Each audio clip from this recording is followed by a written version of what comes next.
মনে রাখবেন, যে কোনো মানুষের প্রতি সে যে কোনো প্রচারক হতে পারে, আমিও হতে পারি, কিন্তু অন্ধের মতো বিশ্বাস কাউকে করবেন না যে এ আমার প্রচারক, এ আমার প্রিয় প্রচারক, সে যা প্রচার করে সেটাই ভালো, সে ভুল করলেও আমার মনে হয় যে সেটাই ঠিক।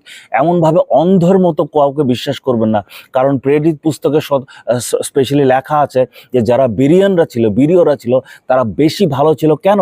কারণ তারা ঈশ্বরের বাক্য গ্রহণ করেছিল, আর at the same time Paul যা প্রচার করছে সেগুলি আসলে ঠিক কিনা এটার জানার জন্য তারা শাস্ত্রটাকে বারবার অধ্যয়ন করত, পরীক্ষা করত।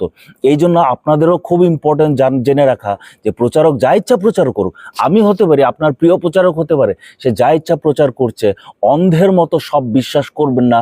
বাইবেলটা খুলুন, বাইবেলটার সাথে চেক করুন যে সে যা প্রচার করছে এটা আসলে বাইবেল ভিত্তিক, না সে তার কল্পনা দিয়ে যা ইচ্ছা মাথার মধ্যে আসছে বলেই যাচ্ছে। বাইবেল পড়ুন, বাইবেল পড়ুন, বাইবেল পড়ুন।